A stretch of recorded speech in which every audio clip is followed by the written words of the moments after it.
بسم اللہ الرحمن الرحیم۔ پچھلی مرتبہ بات یہ ہو رہی تھی کہ اللہ تعالیٰ نے اطاعت کا حکم دیا اور پہلی اطاعت اللہ کی، اور اللہ کی اطاعت مستقل ہے اور حقیقی شارع اللہ ہے۔ شارع کا مطلب شریعت کو شروع کرنے والا، شارع کا مطلب شریعت کا آغاز۔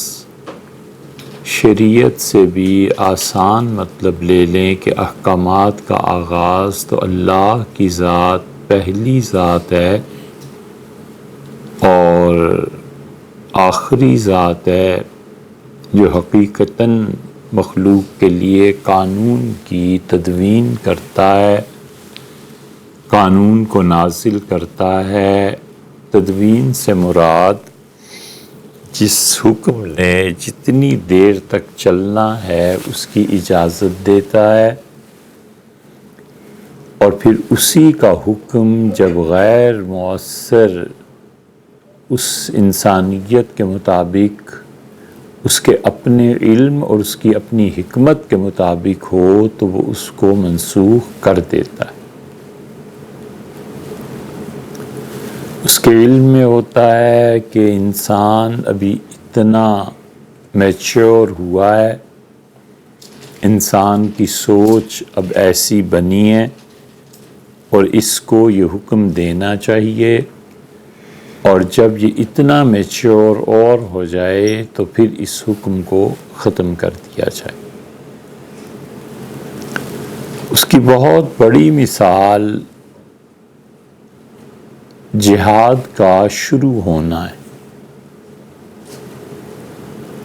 اور جتنی اقوام پہ اللہ تعالیٰ کا عذاب آیا، یہ سب کے سب عذاب کے قصے جو قرآن کریم میں آئے ہیں، یہ تمام انبیاء علیہ السلام حضرت موسیٰ علیہ السلام سے پہلے کے تھے۔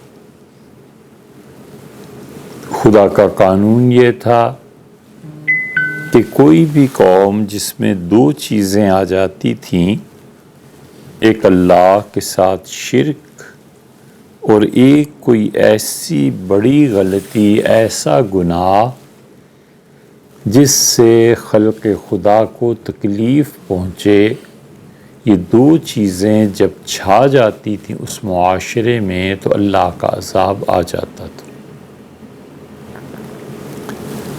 اللہ تعالیٰ کا عذاب مثلاً حضرت شعیب علیہ السلام کی قوم پہ آیا تو اس کی وجہ شرک اور ماپ تول میں کمی تھی، اور ماپ تول کی کمی، مقدار کی کمی، پیمائش کی کمی، یہ سب چیزیں خلق خدا کو تکلیف دیتی تھیں۔ اس لیے اللہ تعالیٰ نے عذاب نازل کیا، اور حضرت موسیٰ علیہ السلام جب آئے تو اس وقت تک انسان اتنے میچور ہو گئے تھے کہ اللہ نے کہا کہ قصہ زمین برسر زمین، اب زمین کے جھگڑے زمین پر ہی طے ہوں گے، اور خدا نے جہاد کی اجازت دی۔ اس سے پہلے ہاتھ اٹھانے کی اجازت نہیں تھی۔ اسی طرح اللہ تعالیٰ نے جتنے بھی قوانین انسانوں کے لیے بھیجے اور پھر اسے منسوخ کر دیا، تو یہ تدوین قانون کی ایسے ہی تھی کہ پچھلی امتوں میں سے بعض ایسی گزری ہیں جن میں چچا، ماموں، پھوپھی، خالہ، ان کے بیٹے بیٹیوں سے رشتے ناجائز ہوا کرتے تھے اور ان کو نکاح میں لانا حرام تھا، لیکن اللہ نے اس امت کے لیے یہ بات اجازت دے دی، اور خود رسول اللہ صلی اللہ علیہ وسلم نے اپنی پھوپھی زاد بہن سے نکاح جو ہوا ہے تو اس کو طے کر دیا کہ یہ چیزیں اس شریعت میں جائز۔ تو شارع حقیقی اللہ ہی ہے، اور اللہ ہی اپنی مخلوق کو حکم دے سکتا ہے کہ یہ کرو اور یہ نہ کرو۔ اور اگر شارع حقیقی انبیاء علیہ السلام کو مان لیا جائے تو پھر نبی کے اجتہاد کو منسوخ کرنے کی کوئی بات رہ ہی نہیں جاتی۔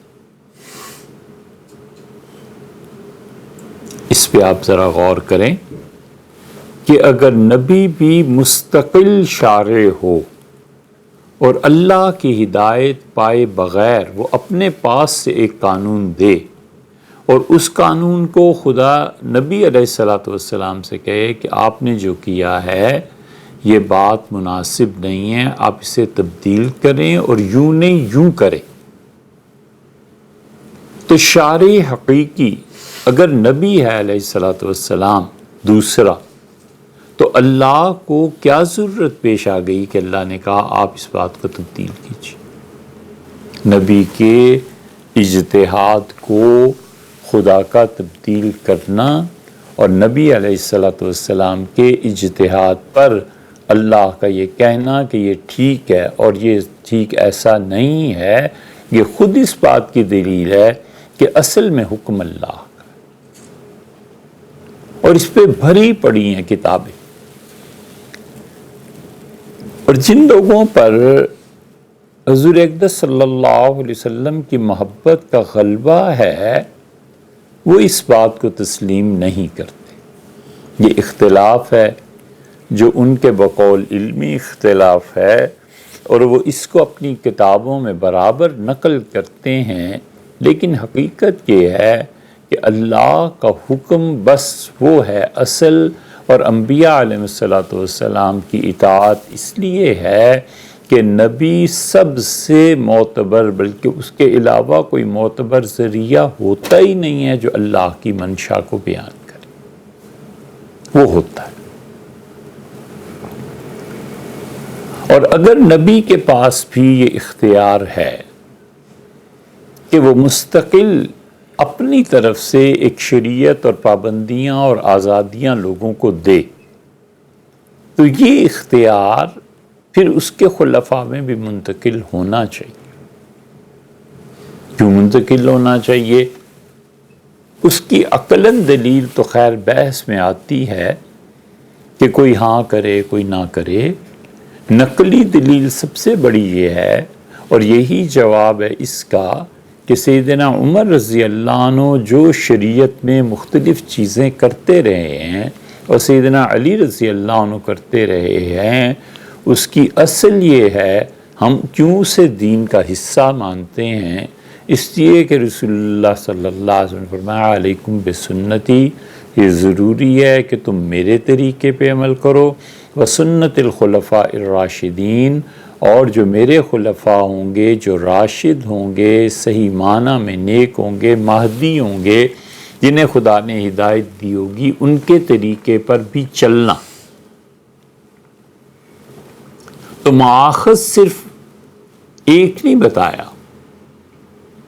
کہ میں جو کچھ کر رہا ہوں وہ کرنا، دوسرا بھی بتا دیا کہ خلفاء راشدین کے طریقے بھی چلنا۔ یہی وہ نقطہ ہے جہاں پر پہنچ کے اہل السنہ میں اور اہل حدیث میں فرق ہو جاتا ہے۔ وہ کہتے ہیں کہ شارع حقیقی اللہ، اور اس کے بعد اطاعت رسول صلی اللہ علیہ وسلم کی، اور بس صحابہ رضی اللہ عنہ بھی اسی معیار پہ پرکھے جائیں گے، پوری امت اسی معیار پہ پرکھی جائے گی کہ کتاب و سنت میں جو کچھ آیا ہے بس اس کی اتباع ہے، اس کے علاوہ کسی کی اتباع نہیں۔ اور اہل السنہ کہتے ہیں کہ اللہ کی کتاب، حضور صلی اللہ علیہ وسلم کی ایسی سنت اور طریقہ جو کینسل نہ ہوا ہو، منسوخ نہ ہوا ہو، اور اس کے بعد خلفاء راشدین کی خلافت میں جو فیصلے ہوئے ہیں وہ بھی دین ہے، وہ بھی اصل ہے، وہ ہمارے لیے ایک نظیر ہے، ایک مثال ہے، قانون اس سے بھی بنتا ہے۔ یہاں پہنچ کر فرق پڑتا ہے۔ ایک آدمی کہتا ہے کہ سیدنا عمر رضی اللہ عنہ نے یہ کیا، اہل سنہ کہیں گے کہ بالکل ٹھیک ہے، یہ کرنا چاہیے۔ اہل حدیث حضرات کہتے ہیں نہیں، حضرت عمر رضی اللہ عنہ کا فعل ہے، اور حضور اقدس صلی اللہ علیہ وسلم نے یہ کام کیا ہے یا نہیں کیا، اس کو دیکھنا چاہیے۔ بڑی مشہور مثال آپ کو اس کی طرح بھی ملے گی کہ بعض غیر محتاط اہل حدیث جو تھے انہوں نے تو یہاں تک لکھ مارا کہ یہ سنت عمری ہے، یعنی عمر رضی اللہ عنہ کا طریقہ ہے، یا یہ کہا کہ بدعت عمری ہے، یہ عمر نے ایک نیا طریقہ ایجاد کر لیا تھا۔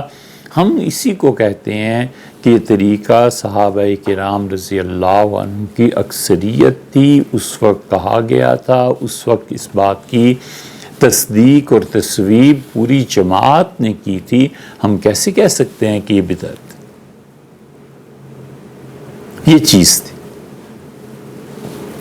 اسی لیے اتنی گہری نظر ہے حنفی فقہا کی کہ وہ کہتے ہیں کہ کوئی چیز ایک صحابی رضی اللہ عنہ سے ثابت ہے اور اس کے مقابلے میں خلافت راشدہ ہے، تو کہتے ہیں خلافت راشدہ قابل ترجیح ہے بنسبت اس صحابی رضی اللہ عنہ کے فعل کے، اور وہ اس پہ اتنے پختہ کاربند ہیں کہ اگر آپ اس فقہ حنفی کی اصل کھوج لگانا چاہیں کہ یہ شروع کہاں سے ہوئی ہے، تو آخر پہ پہنچ کے حضرت عبداللہ ابن مسعود، سیدنا علی اور عمر رضی اللہ عنہ کے 3 آدمی رہ جاتے ہیں۔ ان 3 آدمیوں کی زندگی میں جو فتاویٰ ہوئے، ان 3 آدمیوں نے اپنی زندگی میں جو قوانین نافذ کیے، خلافت علوی جو تھی سیدنا علی رضی اللہ عنہ کی خلافت، اس میں خاص طور پہ جب جگہ جگہ مسلمان بہت بڑی تعداد میں پھیل گئے تھے تو ان فیصلوں کو نافذ کرنا، ان فیصلوں کے مطابق فیصلے کرنا، یہ خاص حنفی فقہ میں رہا ہے۔ یہ 3 صحابہ کرام رضی اللہ عنہ ہیں۔ اب اس کی مثال دیکھیں کہ حضرت عبداللہ ابن مسعود رضی اللہ عنہ جنازہ پڑھاتے تھے، اور ابن مسعود رضی اللہ عنہ دعا مانگتے تھے میت کے لیے، اور یہ عرض کرتے تھے کہ اللہم اجعلہ لنا فرطن، اے اللہ یہ جو میت جا رہی ہے اس کو ہمارا ذخیرہ بنا دے، ہمارے استقبال کے لیے اس کو تو نے پہلے بلا لیا ہے، تو اللہ اس سے ہمارے گویا استقبال کی توفیق دے۔ حاصل یہ وَجَعَلَ الْجَنَّةَ بَيْنَنَا وَبَيْنَهُ مَوْعِدًا، اور اللہ جنت کو مقام بنا دے کہ ہم اور یہ آپس میں ملاقات کر سکیں۔ اللہم لا تضلنا بعدہ، اللہ اس کے جانے کے بعد دنیا میں جو برکتیں اور رحمتیں اس کی وجہ سے نازل ہوتی تھیں اور اب ختم ہو گئی ہیں، ہمیں گمراہی پر نہ چھوڑ۔ وَلَا تَحْرِمْنَا أَجْرَهُ، اور اللہ جو اجر اس کی وجہ سے ہمیں ملتا تھا اس سے محروم نہ کر۔ صحیح دعا یہ تھی کہ اللہم اجعلہ لنا فرطن واجعل الجنة بیننا وبینہ موعدا اللہم لا تحرمنا اجرہ ولا تضلنا بعدہ۔ استذکار میں ابن عبد البر نے عبداللہ ابن مسعود رضی اللہ عنہ کی اس بات کو نقل کیا ہے، جہاں وہ ثابت کرنا چاہ رہے ہیں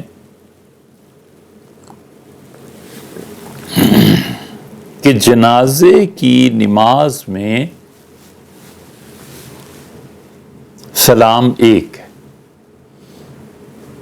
سعودیہ میں آپ جائیں نا تو ہمیشہ ایک سلام پھیرتے ہیں، دوسرا سلام پھیرتے ہیں بعض ائمہ ان کے بہت آہستہ، اور بعض پھیرتے ہی۔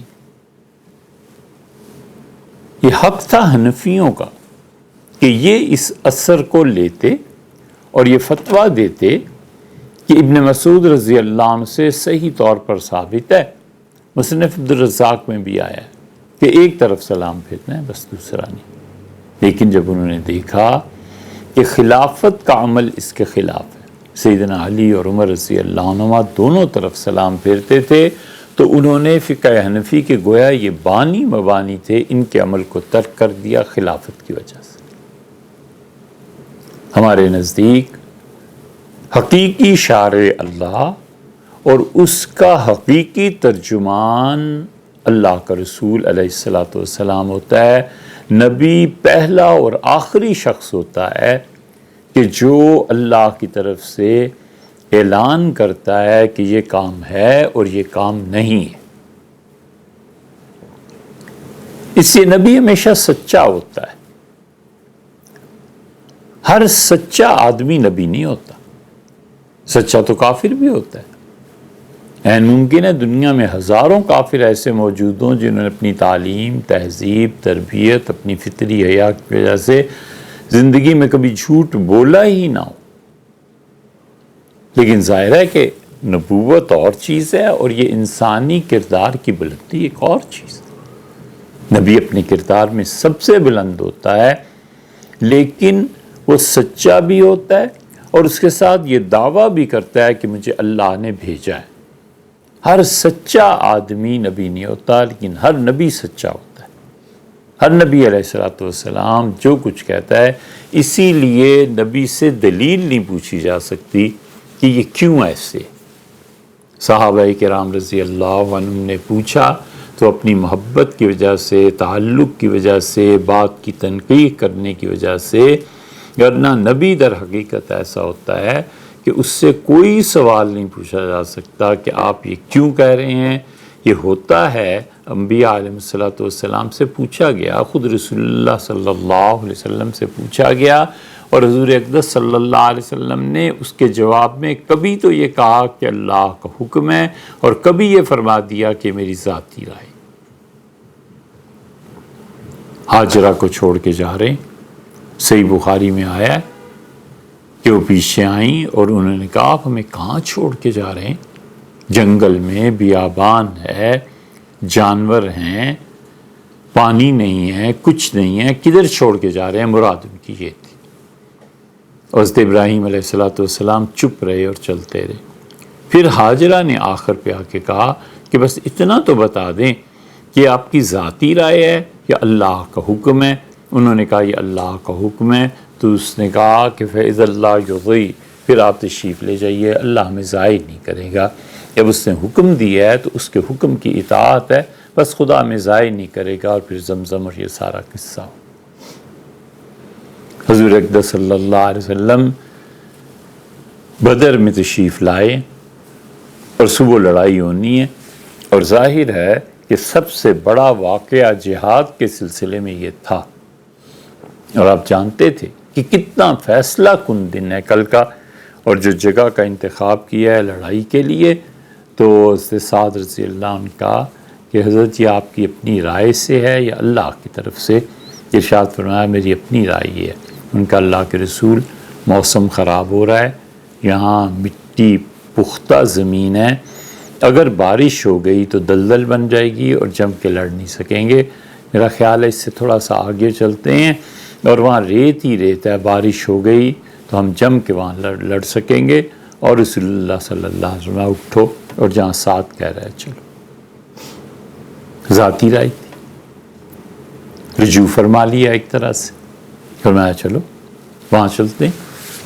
اس لیے یہ حدیث ہمیں بہت کچھ سکھاتی ہے، اس میں سے ایک یہ ہے کہ چھوٹے جب اپنے بڑوں سے رائے میں اختلاف کرتے ہیں تو چھوٹوں کی رائے پہ بھی غور کر لینا چاہیے، اور اسے سمجھانا بھی چاہیے کہ یہ چیز اس طرح سے نامناسب ہے اور اس طرح سے مناسب ہے۔ اور بسا اوقات چونکہ اگلی نسلوں میں ذہن تیز ہوتا ہے، انہوں نے وہ چیزیں دیکھی ہوئی ہوتی ہیں جو پچھلی نسل کے زمانے میں ایجاد نہیں ہوئی ہوتی تھی، تو جو چھوٹے کہتے ہیں وہ اپ ٹو ڈیٹ رپورٹ دیتے ہیں۔ تو اگر اپنی رپورٹ پرانی ہو اور وہ اپ ٹو ڈیٹ ہو تو ان کی بات ماننا اسی حدیث سے ثابت ہوتا ہے۔ حضور اقدس صلی اللہ علیہ وسلم نے بارہا ایسی باتیں، حدیث کا ذخیرہ بھرا پڑا ہے جہاں آپ نے رجوع فرمایا۔ ایک دن فرمایا حضرت بکر رضی اللہ عنہ اور حضرت عمر رضی اللہ عنہ بیٹھے ہوئے تھے، تو آپ نے فرمایا تم دونوں جس بات پہ اتفاق کر لو نا، میں اس میں تمہاری مخالفت نہیں کرتا۔ یہ بڑی اتھارٹی ہے ان لوگوں کے لیے کہ نبوت کے بعد فرمایا کہ تم دونوں جس بات پہ متفق ہو جاؤ، میں اس پہ تمہاری مخالفت نہیں کروں۔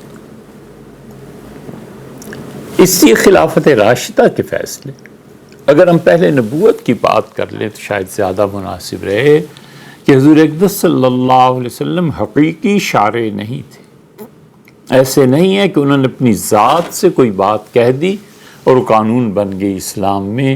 یقیناً اس کے پیچھے اللہ کی وحی تھی، وہ وحی فوری طور پر آئی ہے یا فوری طور پر نہیں آئی وہ وحی، لیکن اس سے پہلے کوئی چیز تھی اور اس سے آپ نے استنباط کر کے کسی نتیجے کو اخذ کیا ہے، اجتہاد کیا ہے، کچھ بھی تھا۔ یہ سب چیزیں ایسی ہیں جن میں یقیناً اللہ کی تائید اس کے پیچھے تھی۔ مثلا آپ رسول اللہ صلی اللہ علیہ وسلم کی زندگی میں دیکھیں، خیبر جب فتح ہوا ہے تو غزوہ خندق کے بعد ہوا ہے، تو جب آپ واپس آئے مدینہ منورہ تو جبریل امین نے آپ سے پوچھا کہ اپنے ہتھیار اتار دیے؟ تو آپ نے فرمایا ہاں ہم نے ہتھیار رکھ دیے۔ تو انہوں نے کہا اللہ کے فرشتے تو بھی فارغ نہیں ہوئے، ہم تو آپ کے ساتھ ہیں، اور آپ چلیے اور قریظہ کا بھی فیصلہ کر دیجیے۔ اس قریظہ کے جانے میں اجتہاد ہوا ہے۔ قریظہ یہودیوں کا قبیلہ تھا اور قریظہ بہت مضبوط قبیلہ تھا۔ جب یہ یہودی نکلے ہیں تو ان کے نکلنے سے پہلے جو منڈی تھی جہاں پر میلہ لگتا تھا اور پورے شہروں کی تجارت جس سے وابستہ تھی، انٹرنیشنل منڈی تھی۔ انٹرنیشنل اس لیے کہہ رہے ہیں کہ وہاں ایران کا سکہ چلتا تھا، وہاں عیسائیوں کا سکہ چلتا تھا، خود عربوں کا اپنا سکہ چلتا تھا۔ یہ تینوں سکے اس مارکیٹ میں چلتے تھے، اور رسول اللہ صلی اللہ علیہ وسلم نے اس ساری کرنسی کو دیکھ کر اپنی کرنسی کا تعین فرمایا تھا کہ اتنا دینار ہوگا، اتنا درہم ہوگا، اور اسی لیے سخت الفاظ استعمال فرمائے تھے کہ کوئی بھی عورت چاندی کے سکوں کو ڈھال کر اور زیور بنا لے، کیونکہ اس سے ظاہر ہے ملک کی معیشت پہ فرق پڑتا تھا، تو بہت سختی سے منع فرمایا تھا کہ ایسے نہ کرنا۔ خیر یہ ایک الگ موضوع ہے، لیکن یہودیوں نے اس میں جتنی جگہیں اپنی بنائی ہوئی تھیں، اس میں حضرت سعد رضی اللہ عنہ تشریف لے گئے تھے، اور انہوں نے وہاں پہ جا کر تیر بنانے شروع کیے، اور بہترین تیر انداز بھی تھے اور تیر ساز بھی تھے۔ اور آہستہ آہستہ مسلمان جنگی سامان بنانے میں آگے بڑھے۔ جب یہ یہودیوں کے نکلنے کا حکم ہوا ہے کہ تم نکلو، تو صحابہ کرام رضی اللہ عنہ کی ایک بڑی تعداد نے کہا کہ اللہ کے رسول آپ حکم دے رہے ہیں یہ شہر چھوڑ جائیں یہودی، اور یہ تو ہمارے مقروض ہیں، انہیں تو ہمارے قرضے دینے ہیں۔ تو حضور صلی اللہ علیہ وسلم نے فرمایا فی الحال جو وصول ہو سکتا ہے وہ کر لو اور باقی چھوڑ دو، انہیں جانے دو، انہیں اس شہر سے نکلنے دو۔ یہ دلیل ہے اس بات کی کہ آدمی کو زندگی میں کبھی ایسا معاملہ پیش آ جائے کہ کوئی آدمی جتنا اس سے وصول ہو سکتا ہے وہ وصول کر لے اور باقی کو چھوڑ دے۔ یہ خود رسول اللہ صلی اللہ علیہ وسلم نے اس موقع پہ ایسے ہی کیا ہے، اور جبریل امین نے کہا کہ اللہ کے فرشتوں نے تو ہتھیار نہیں اتارے، اور رسول اللہ صلی اللہ علیہ وسلم حالانکہ بہت زیادہ محنت اور مشقت کرنی پیش آئی تھی غزوہ خندق میں، آپ نے فرمایا اٹھو اور چلو قریظہ کی طرف، اور حکم میں یہ کہا کہ لا یصلین منکم احدا، تم میں سے کوئی صحابی رضی اللہ عنہ عصر کی نماز قریظہ کے علاوہ نہ پڑھے۔ اب یہ کہا رسول اللہ صلی اللہ علیہ وسلم نے، بعض صحابہ کرام رضی اللہ عنہ نے کہا کہ عصر کی نماز قریظہ میں جا کر پڑھیں گے، اور انہیں تاخیر ہوئی نماز کے اصل وقت سے، کسی نے کہا کہ حضرت تاخیر اور نماز دیر ہو رہی، ان کا کچھ نہیں، فرمایا گیا ہے کہ عصر کی نماز وہاں پڑھ لیں۔ کچھ صحابہ کرام رضی اللہ عنہ نے پہلے پڑھ لی۔ ان کا حضور صلی اللہ علیہ وسلم کا مقصد یہ ہے کہ جلدی پہنچو، تو نماز یہیں پڑھ لیتے ہیں، جلدی پہنچ جائیں، تو پہنچ گئے۔ حکم ایک ہی ہے، ایک گروہ سے کسی طرح سمجھ رہا ہے، ایک گروہ سے کسی طرح سمجھ رہا ہے۔ رسول اللہ صلی اللہ علیہ وسلم نے دونوں کی تصویر فرمائی کہ دونوں نے ٹھیک کیا۔ کسی کو یہ نہیں کہا کہ تم نے میرے حکم کو توڑا ہے، گنجائش خود موجود تھی، اس گنجائش سے کچھ نے فائدہ اٹھا اور انہوں نے کہا یہ چیز بھی اجازت۔ اور رسول اللہ صلی اللہ علیہ وسلم نے بنو نذیر، قریظہ، ان پہ جب حملے ہوئے ہیں یہودیوں پہ، تو قلعہ بند تھے اور قلعے کھل نہیں رہے تھے، محاصرہ ہوا۔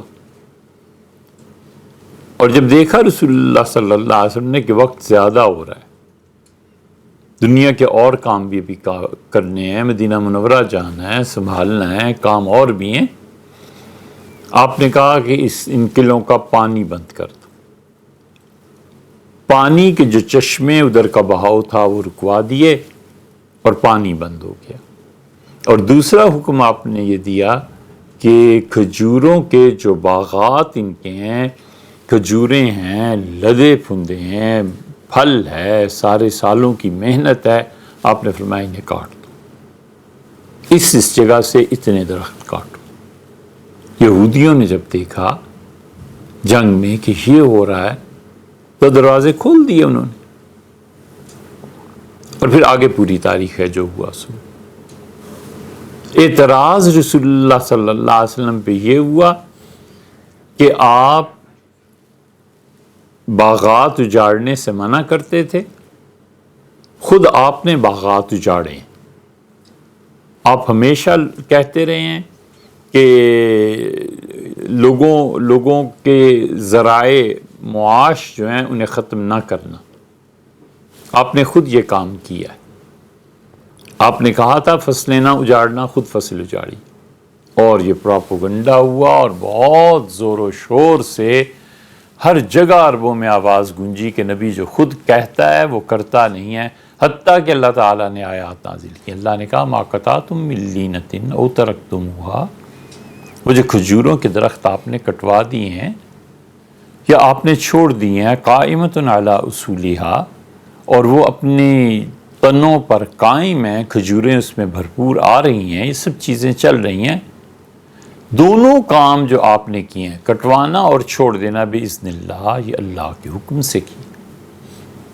اللہ نے کہا یہ ہمارا حکم، اللہ کا وہ حکم کہاں ہے؟ کہیں بھی نہیں۔ پورے قرآن میں اشارے کنائے سے بھی ثابت نہیں ہوتا کہ اللہ نے یہ حکم فلاں آیت میں دیا ہے، کہیں بھی نہیں، سرے سے ہے ہی نہیں۔ اس کا مطلب یہ ہے کہ یا تو پھر رسول اللہ صلی اللہ علیہ وسلم کو حکم دیا گیا تھا، لیکن وہ وحی کی ایک ایسی قسم ہے جس کا کسی کو پتہ نہیں چلتا، وہ اللہ کے اور نبی صلی اللہ علیہ وسلم کے درمیان واسطہ ہے، وہ ایک چینل ہے جس کی کسی کو خبر نہیں ہے، نبی اس چینل کے ذریعے کچھ حاصل کرتا ہے اور اس کے مطابق کرتا ہے۔ اور دوسری طرف بھی امت کے فقہا گئے ہیں، وہ کہتے ہیں حقیقت میں یہ حضور صلی اللہ علیہ وسلم کا اپنا اجتہاد تھا کہ اس طرح کریں تاکہ دشمن اپنے قلعے کھول دے، اور یہ اجتہاد جب لوگوں کی سمجھ میں نہیں آیا تو انہیں اعتراض سے بچانے کے لیے، کیونکہ نبی پر اعتراض خدا کے عذاب کو دعوت دیتا ہے، والعیاذ باللہ، اللہ نے اس اجتہاد کی تصویب کر دی کہ بالکل ٹھیک اجتہاد آپ نے کیا، آپ نے بالکل درست کیا، فبإذن اللہ، یہ اللہ کے حکم سے ہوا ہے۔ اور اسی مقام پہ تیسری بات یہ ہے کہ اگر نبی خود شارع ہو تو اللہ نے یہ کیوں کہا کہ میرے حکم سے ہوا ہے وہ اجتہاد، اور اسی سے پتہ چلتا ہے کہ مجتہد جب اجتہاد کرے اور وہ اجتہاد اللہ کی خوشی اور اللہ کی رضامندی کے مطابق ہو تو اللہ اس کو سند بھی دے دیتا ہے. اور وہی نبی کا اجتہاد اگر ان کے شان کے مناسب نہ ہو تو اللہ تعالیٰ اسی اجتہاد کے برعکس وہی نازل کر دیتا ہے کہ یوں نہیں یوں کرے. حضور صلی اللہ علیہ وسلم نے دوسرا اجتہاد کیا ہے اور دوسرے اجتہاد میں حضرت رسالت پناہ صلی اللہ علیہ وسلم کے لیے مشکلات بھی تھیں، اور وہ پہلا موقع تھا جب کافر قیدی بن کے آئے تھے. اس سے پہلے کوئی ایسی جنگ ہوئی بھی نہیں تھی. بدر کے قیدی کھڑے ہیں اور آپ نے مشورہ کیا کہ کیا کریں، اور حضور صلی اللہ علیہ وسلم سب سے زیادہ مشورہ فرمانے والے تھے.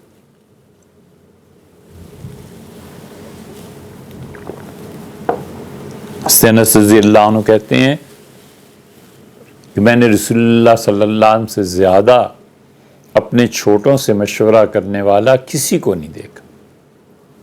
ہر بات پہ مشورہ فرماتے تھے، ہر بات پہ اپنے قریبی لوگوں سے پوچھتے تھے. اب آ گئی بدر کے قیدی، پوچھا تو آپ نے جب پوچھا تو 3 آراء سامنے آئی. حضرت سعد رضی اللہ عنہ تو کہا اللہ کے رسول انہیں آگ میں ڈال دیں زندہ، تاکہ یہ خبر شہرت پکڑے اور لوگوں کو آئندہ ہمت نہ ہو کہ ہم پہ حملہ کریں. ایک ہی بار بتا دیا جائے کہ جو ہمارے مخالفین ہیں آئیں گے اگر لڑنے کے لیے یہ سلوک ہوگا. دوسری رائے سیدنا عمر رضی اللہ عنہ کہا کہ اللہ کے رسول ان قیدیوں کو قتل کر دیا جائے. تیسری رائے سیدنا ابوبکر رضی اللہ عنہ کی تھی. ان کا اللہ کے رسول مالی اعتبار سے ہم بہت کمزور ہیں، لہٰذا ان لوگوں سے فدیہ وصول کر لیا جائے، مالی طور پہ ہمیں تقویت مل جائے گی. تو رسول اللہ صلی اللہ علیہ وسلم کو اب ان 3 آراء میں فیصلہ فرمانا تھا. آپ نے حضرت سعد رضی اللہ عنہ سے کہا کہ سعد، آگ کا عذاب دینا آگ کے پروردگار ہی کو زیبا ہے، اللہ ہی کی شایان نشان ہے کہ وہ کسی کو آگ میں ڈالے، میں ایسا نہیں کر سکتا. سیدنا عمر رضی اللہ عنہ سے کہا کہ عمر تم نے جو قتل کا کہا ہے تو یہ سخت رائے. حضرت ابوبکر رضی اللہ عنہ کو کہا کہ میں تمہاری رائے کے موافق ہوں، اور فدیہ لے لیتے ہیں. اور 4000 روپے اس زمانے کے درہم مقرر ہوئے کہ جو اتنا فدیہ دے دے گا اس کو آزاد کر دیا جائے گا. اب فدیہ لینے کی باری آئی تو حضرت عباس پیش ہوئے، رسول اللہ صلی اللہ علیہ وسلم کے چچا تھے، اور آپ نے یہ فرمایا بھی تھا کہ دیکھو جو تم سے لڑنے آ رہے ہیں ان میں میرے حقیقی چچا عباس رضی اللہ عنہ بھی ہیں، اور عباس اگر تلوار کی زد میں آ جائیں تو انہیں قتل نہیں کرنا، وہ اپنی قوم کی ناموس اور عزت کی خاطر چلے آئے ہیں، وگرنہ وہ حقیقتاً میرے خلاف نہیں. ایک صحابی رضی اللہ عنہ نے اس موقع پہ ایک جملہ کہا جو غیر مناسب ہو گیا تھا کہ اللہ کے نبی صلی اللہ علیہ وسلم اپنے رشتہ داروں کی کا بچاؤ کرتے ہیں. مراد اس کی کچھ ایسے ہی مفہوم بنتا تھا، اور پھر انہوں نے توبہ بھی کی. بہت مدت تک وہ توبہ کرتے رہے کہ میں نے رسول اللہ صلی اللہ علیہ وسلم سے کیوں عرض کر دیا تھا. فدیہ عباس رضی اللہ عنہ جب چلے تھے تو انہوں نے اپنی بیوی کو کچھ زیورات، کچھ سونا وغیرہ دیا، اور انہوں نے کہا میرے باقی بچے تو بڑے ہو گئے ہیں، میرا چھوٹا بچہ جو ہے نا اگر مجھے کچھ جنگ میں ہو گیا تو یہ سونا زمین میں دبا دو، یہ چھپا لو، یہ میرے اس بچے کے لیے یا 2 بچوں کے لیے. تو عباس رضی اللہ عنہ جب پیش ہوئے تو رسول اللہ صلی اللہ علیہ وسلم نے فدیہ کا، ان کا اللہ کے رسول میرے پاس پیسے کہاں سے آئے، میرے پاس تو کچھ بھی نہیں ہے. آپ نے فرمایا وہ جو بچوں کے لیے رکھا ہے وہ. عباس رضی اللہ عنہ چپ ہو گئے. انہیں پہلے بھی اندازہ تھا، وہ سمجھ گئے کہ اللہ کی طرف سے یہ خبر رسول اللہ صلی اللہ علیہ وسلم کو پہنچی. اللہ کا یہ ایک طریقہ بھی ہے یہ صوفیوں کی بات، لیکن مشائخ میں جہاں محبت اور تربیت کا تعلق ہوتا ہے راسخ، اور جہاں محبت ہوتی ہے شدید، پھر اللہ تعالیٰ بعض اوقات یہ کرتا ہے کہ وہ لوگ، وہ مشائخ جن کے قلب میں خود صفائی بھی ہوتی ہے اور جذب کرنے کی صلاحیت بھی ہوتی ہے، ان کے جو خاص اصحاب ہوتے ہیں جن سے محبت کا تعلق زیادہ ہوتا ہے، ان کے احوال اللہ ان کے شیخ پر کھول دیتا ہے۔ خواب دکھا دیا کہ تمہارا یہ مرید یہ ہو رہا ہے، اس کے ساتھ تمہارا یہ چاہنے والا یہ ہو رہا ہے یا یہ ہو جائے گا، اور وہ اس کے مطابق کبھی بتا بھی دیتے ہیں کہ بھئی میں یہ چیز دیکھ رہا ہوں، دیکھ لو کیا ہوتا ہے۔ وہ کوئی قطعی اور یقینی چیز نہیں ہوتی، لیکن ہزاروں واقعات ایسے ملیں گے کہ جن میں اللہ تعالیٰ منکشف فرما دیتا ہے کہ یہ کہیں غلط راستے پہ چل رہا ہے یا یہ غلط کام اختیار کر رہا ہے۔ تو مشائخ جو تربیت کے اصحاب ہوتے ہیں وہ ان کو بتا بھی دیتے ہیں کہ یہ چیز ایسے ہے، یہ چیز ایسے ہے، یہ چیز تم جو کرنے جا رہے ہو یہ ٹھیک ہے، اللہ کی خوشی کے مطابق کیا کرتے رہو، یا یہ کہ یہ اللہ کی ناراضگی کا سبب بن سکتی ہیں۔ لیکن یہ سب چیزیں خواب اور کشف اور الہام پہ مشتمل ہوتی ہیں، اور ظاہر ہے کہ وہ قطعی چیز نہیں ہوتی۔ قطعی چیز اللہ کی کتاب اور حضور صلی اللہ علیہ وسلم کی صحیح احادیث، مگر یہ ہوتا ہے کہ اس لیے عرض کر رہے ہیں کہ کبھی کوئی ایسا واقعہ پیش آ جائے تو انکار نہیں کرنا چاہیے، اور جہاں وہ محبتیں ختم ہوئیں چیپٹر کلوز ہو گیا، پھر کچھ نہیں ہوتا، پھر کسی کو کچھ پتہ بھی نہیں چلتا، نہ کوئی کسی کو بتاتا ہے، وہ چیپٹر کلوز ہو جاتا ہے۔ ایسی چیزیں بارہا پیش آتی۔ تو بدر کے قیدیوں کا مسئلہ، فدیہ، کئی واقعات پیش آئے، اور جب اس قصے سے فارغ ہوئے تو اگلے دن حضور اقدس صلی اللہ علیہ وسلم رو رہے تھے۔ حضرت ابوبکر رضی اللہ عنہ بھی آنسو گرتے ہوئے دیکھ کے حضرت عمر رضی اللہ عنہ حاضر ہوئے، انہوں نے کہا اللہ کے رسول کیا ایسی چیز ہو گئی ہے، میں اگر رو نہیں سکتا تو کم سے کم اپنے غم اور دکھ کا تو اظہار کروں، لیکن وجہ کیا ہے، سبب پتہ چلے۔ تو آپ نے فرمایا، اشارہ کیا ایک قریب کے درخت کی طرف، اور فرمایا عمر میں نے خدا کا عذاب یہاں تک آتے ہوئے دیکھا ہے۔ یہ مسلم کی روایت۔ آپ نے فرمایا کہ اگر تم اور سعد نہ ہوتے اس شہر میں تو لپیٹ دیے جاتے۔ اللہ کا عذاب میں نے اس درخت تک آتے ہوئے دیکھا ہے۔ یہ اس لیے تھا کہ اللہ تعالیٰ نے وحی نازل کی، اور اللہ نے فرمایا ما قطعتم من لین، اللہ تعالیٰ نے فرمایا کہ یہ جو چیزیں تم نے لی ہیں، ما کان لنبی ان یکون لہ اسریٰ، نبی علیہ الصلوۃ والسلام کی شان کے ہی خلاف ہے کہ ان کے پاس جب کافروں کے قیدی آ جائیں تو یسخن، اسے چاہیے تھا کہ ان کے خون سے زمین کو رنگ دیتا، ان سب کی گردنیں اڑا دینی چاہیے، اور آپ نے پیسے لے لیے۔ اللہ تعالیٰ نے کہا کہ یہ شایان شان نہیں ہے، ایسی بات نہیں ہونی چاہیے تھی۔ اب اجتہاد اسی نبی علیہ الصلوۃ والسلام کا ہے۔ اگر نبی حقیقی شارع ہو تو پھر یہ شریعت، پھر تو کوئی سوال ہی پیدا نہیں ہوتا۔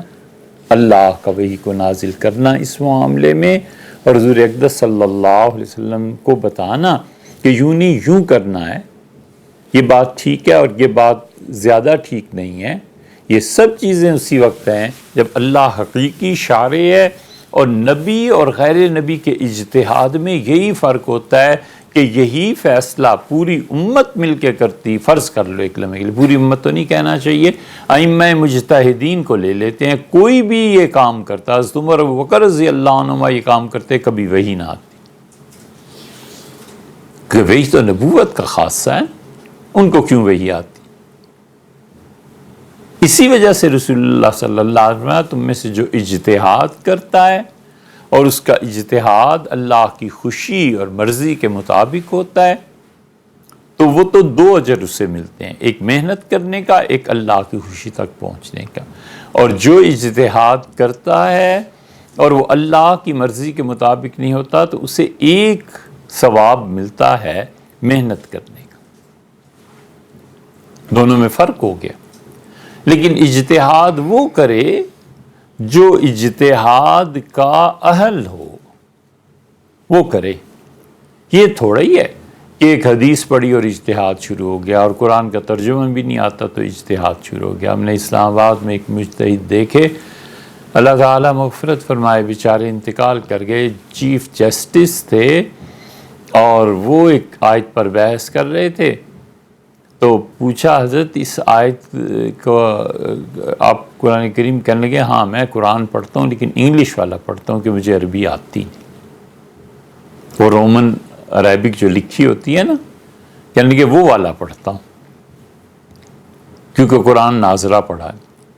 تو جس سے ناظرہ قرآن بھی نہیں پڑھا وہ بھی کہتا ہے میں اجتہاد کروں، میں اس آیت کو زیادہ سمجھتا ہوں۔ اب کوئی تک ہے، یعنی ایک آدمی جس سے دواؤں کے نام تک یاد نہیں اور پتہ بھی نہیں کون سی دوا کیسے دیتے ہیں، وہ بھی کہتا ہے کہ میں نیورو سرجن۔ پکڑے گئے تھے نا کچھ نیورو سرجن پنڈی میں، وہ جو اسپتال ہے وہاں راجہ بازار کے قریب، نیورو سرجن تھے، تنخواہیں لیتے تھے، سب کچھ ہوتا تھا، اور جب ایک کسی ٹیم نے آ کر ان کی ڈگریز چیک کی تو پتہ چلا سرے سے پڑھا ہی نہیں ہے۔ اور جب بھی نیورو سرجری کا موقع آتا تھا وہ کسی نہ کسی اسپیشلسٹ کو بلا لیتے تھے، خود چھٹی پہ چلے جاتے تھے، 100 بہانے گھڑ لیتے تھے اور 100 جگہ پر پیسے چل جاتے تھے۔ یہ صورتحال جو دنیا میں تباہی کیا ہے وہی دین میں، کہ اسے کچھ پتہ نہیں ہے، حتیٰ کہ عربی میں قرآن ناظرہ بھی نہیں پڑھ سکتا، مگر ہے وہ مجتہد، ہے اس کا اجتہاد۔ اگر یہ نالائکی ظاہر نہ کرنی ہوتی تو شاید یہ مثال ہم نہ دیتے، لیکن ایک صاحب مدتوں پیچھے پڑے رہے، حتیٰ کہ ان کے والدین نے آ کے کہا کہ اس مسئلے کو حل کریں، اور ہمیں نہیں پتا تھا کہ وہ اتنا سائیکو کیس ہے، ورنہ تم بات ہی نہ کرتے۔ وہ مدتوں پیچھے پڑا رہا لڑکا کہ یہ میری رضاعی بہن ہے، یہ دودھ ماں نے مجھے اور اسے پلایا تھا، لیکن کوئی صورت کریں کہ میرا اس سے نکاح ہو جائے۔ بیت اللہ گئے، ان کے والد چونکہ جنرل تھے آرمی میں، تو وہاں ان کی مکہ میں ملاقات ہو گئی امام حرم سے۔ امام حرم نے فتویٰ دیا امام احمد بن حنبل رحمۃ اللہ کے قول پہ کہ جب تک بچہ پیٹ بھر کے دودھ نہ پی لے، اس کا اطمینان نہ ہو جائے، تب تک رضاعت کی حرمت ثابت نہیں ہوتی دودھ پلانے کی۔ وہ لے آئے فتویٰ وہاں سے، اور اب اس پہ تھے کہ کسی طرح آپ اس کے مطابق کہیں اور والدین میرا نکاح کر دیں۔ میں نے کہا اللہ کی پناہ ہے جو ہم ایسی باتوں میں دخل دیں، بڑی مشکل سے جان چھٹی۔ یہ اجتہاد ہے، اس حدیث میں یوں آیا ہے اور اس جگہ یوں آیا، اور اس سے عائشہ رضی اللہ عنہ یہ کہتی ہیں آپ کیوں اڑے ہوئے ہیں اپنی بات پہ؟ یہ سارا اجتہاد اپنے نفس کی خوشی کے لیے نہیں ہے تو کیا اللہ کی رضا کے لیے؟ یہ ان مجتہدین کا حال ہے جو اب ہمارے زمانے میں پیدا ہو گئے ہیں کہ انہیں پتہ ہی نہیں ہے کیا چیز ہے، کیا کہنا ہے، کیا نہیں کہنا۔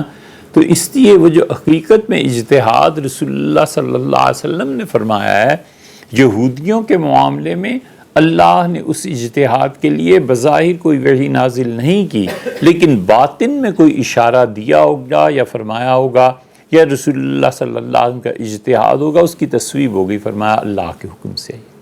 اور دوسری طرف بدر ہے، بدر میں ایسے نہیں ہوا، اللہ تعالیٰ نے اس کو کر دیا۔ شہد کا واقعہ بھی آپ کے سامنے کہ رسول اللہ صلی اللہ علیہ وسلم نے شہد کے متعلق فرما دیا، وہی آ گئی کہ یہ ایسے نہیں ایسے، حتیٰ کہ صحابہ کرام رضی اللہ عنہم میں ایسے واقعات مل جائیں گے کہ حضور صلی اللہ علیہ وسلم نے بلایا اور فرمایا وہ بات ایسے نہیں، ایسے تھی جو میں نے تمہیں اس وقت کہی تھی، اس کو ایسے تبدیل کر لو۔ تو یہ سب اس کی بات کی دلائل ہیں کہ نبی اجتہاد کرتا ہے اور نبی علیہ الصلوۃ والسلام کا جو اجتہاد ہوتا ہے وہ اس میں دونوں پہلو ہوتے ہیں، امت کے اجتہاد میں، یا امت بھی نہیں تو ائمہ مجتہدین کے اجتہاد میں اگر کوئی اجتہاد کرتا ہے اور وہ چاہے اللہ کی خوشی کے مطابق نہ بھی ہو تو بھی اللہ وہی نازل نہیں کرتا۔ اس معاملے میں سب سے زیادہ جری اور سب سے زیادہ جس انسان کو اللہ کا خوف تھا اور اس کے باوجود اجتہاد کرتا تھا سیدنا عمر رضی اللہ عنہ۔ بڑی عجیب چیز ہے ان میں کہ وہ شریعت کے مقاصد کو سامنے رکھتے ہیں، راستہ بدلنے کی تجویز دیتے ہیں۔ مقاصد شرعیہ میں جتنا کچھ لکھا گیا ہے، شاہ ولی اللہ محدث دہلوی رحمۃ اللہ نے لکھا ہے، شاطبی نے لکھا ہے، رازی نے لکھا ہے، ابن عاشور نے لکھا ہے، جتنا کچھ مقاصد شرعیہ پر لکھا گیا ہے ان سب میں ان کے امام سیدنا عمر رضی اللہ عنہ ہیں۔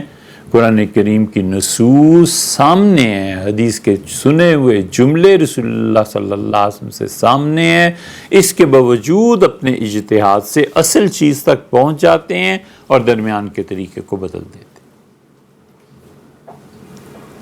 پتہ ہے، سب کو معلوم ہے کہ چور کا ہاتھ کاٹا جانا، اس کے باوجود صبح کی نماز پڑھائی، جا کر مین شاہراہ جہاں سے قافلے گزرتے تھے، اونٹ لوگ گزرتے تھے، بڑی آباد وہ روڈ تھی، کھڑے ہوئے اور جنگل سے جانور نکلے ہیں اور انہوں نے حضرت عمر رضی اللہ عنہ کے قریب آ کے ان کے ہاتھ چاٹنے شروع کیے۔ تو سیدنا عمر رضی اللہ عنہ نے کہا کہ لوگوں، یہ جو جانور میرے ہاتھ چاٹ رہے ہیں نا، اس کا مطلب یہ ہے کہ ان کی غذا میں قلت آ گئی ہے۔ میں سمجھ گیا ہوں کہ جانور میرے اتنا قریب کیوں آئے ہیں، اس کا مطلب ہے کہ انہیں پینے کے لیے پانی نہیں مل رہا۔ قحط کی صورتحال نمایاں ہو رہی تھی اور جانور تو چلے گئے جنگل میں۔ یہ انصاف ہے کہ انصاف ایسے نافذ ہوتا ہے، اور اسی لیے حضور صلی اللہ علیہ وسلم نے فرمایا کہ انصاف کرنے والے حکمران کی دعا قبول ہوتی ہے، امیر المومنین کی دعا۔ تو سیدنا عمر رضی اللہ عنہ اس قحط کے آثار کا ظاہر ہونا، اس پہ فرما دیا کہ اچھا بھئی، اب کوئی بھی جو چوری کرے اس کا ہاتھ نہیں کاٹا جائے گا۔ اب چوری پہ ہاتھ کا نہ کٹنا یہ قرآن کے مقابلے میں بات بنتی ہے۔ قرآن کہتا ہے، قرآن نے یہ نہیں کہا کہ کن حالات میں کاٹو اور کن میں نہ کاٹو۔ قرآن نے یہ بھی نہیں بتایا کہ کتنے نصاب پر ہاتھ کٹے گا اور نہیں۔ یہ جتنے حدیث کا انکار کرتے ہیں نا، یہاں آ کے پھنس جاتے ہیں۔ قرآن کہتا ہے چوری کرے تو ہاتھ کاٹ دو۔ تو چوری اگر وہ کرے 1 روپے کی تو ہاتھ کاٹیں یا لاکھ روپے پہ ہاتھ کاٹیں؟ کم چیز پہ ہاتھ کٹے گا کہ زیادہ پہ کٹے گا؟ حضرت عائشہ رضی اللہ عنہا کہتی ہیں کہ حضور صلی اللہ علیہ وسلم کے زمانے میں اتنی چیز پہ چوری کا ہاتھ کاٹا جاتا تھا، اور اس سے کم درجے کی جو چیز تھی ہاتھ نہیں کاٹا جائے گا۔ تو پھر محتاج ہوئے نا مقدار میں حدیث کے مطابق آنے میں۔ مقدار کون جانچتا؟ کسی کو بھی نہیں پتا تھی، وہ تو حضور صلی اللہ علیہ وسلم نے بتائی۔ حضرت عمر رضی اللہ عنہ اپنے زمانے میں وہ حد ہٹا دی۔ قحط پڑا ہوا ہے، کیسے ہو سکتا ہے؟ سیدنا عمر رضی اللہ عنہ کی شہادت ہوئی ہے، ان کے بیٹے عبید اللہ بن عمر نے ایک آدمی کو قتل کیا کہ یہ میرے والد کا قاتل ہے، اور وہ لوگ پہنچ گئے۔ اب سیدنا عمر رضی اللہ عنہ کے قاتلین ہیں اور وہ پہنچ گئے ہیں تائید کرنے کے لیے اس بات کی کہ عبید اللہ کا سر کاٹا جائے۔ صحابہ کرام رضی اللہ عنہ نے بات شروع کی، جب اس پہ بحث ہوئی تو حضرت علی رضی اللہ عنہ نے کہا کہ عمر کے بیٹے ہیں یا کسی کے بیٹے ہیں، قتل کیا ہے، اس کی سزا نافذ ہونی چاہیے۔ سیدنا علی رضی اللہ عنہ کے فتویٰ۔ دوسری طرف صحابہ رضی اللہ عنہ بیٹھے تھے، انہوں نے کہا کچھ کرو یار، کل باپ کا جنازہ گھر سے نکلا ہے، آج جوان بیٹے کا جنازہ بھی گھر سے نکلے، یہ کیا ہے؟ طے کیا پایا؟ یہ تھی ان لوگوں کی حکمت اور ان لوگوں کی بالغ نظری. انہوں نے کہا ہم آپس کی کوئی بات نہیں کرتے، اب کسی نہ کسی نے تو خلیفہ بننا ہے نا، آنے والے خلیفہ پر یہ بات چھوڑ دو، جو فیصلہ کریں گے ہو جائے گا. اس لیے بہت سے زندگی کے واقعات اور معاملات ایسے ہوتے ہیں جنہیں پینڈنگ میں ڈال دیتے ہیں کہ آنے والی نسل فیصلہ کر لے گی، فی الحال ہم سے تو طے ہو نہیں سکا، اگلے فیصلہ کر لیں گے. کشمیر کے مسئلے کا حل مشرف اور واجپئی نے یہی بتایا تھا.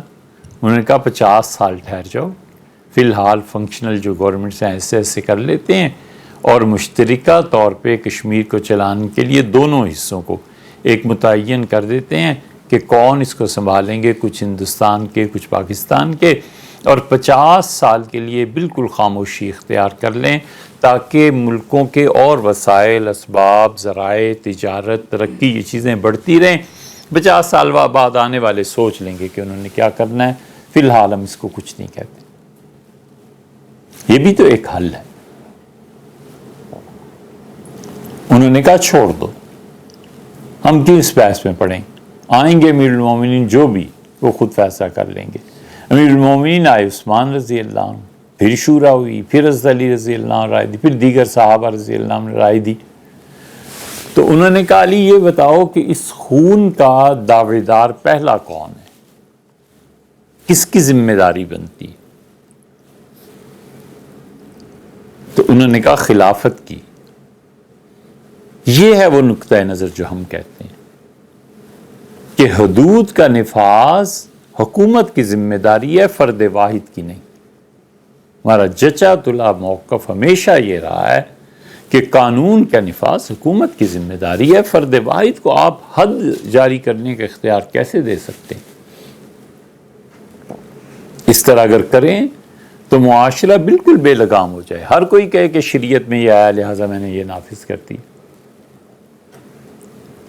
تو سیدنا عثمان رضی اللہ عنہ کا علی میری ذمہ داری ہوئی نا قانون کا نفاذ اور یہ چیزیں، اگرچہ میرے سے پہلے دور میں واقع ہوا ہے لیکن فیصلہ تو میں نے کرنا ہے.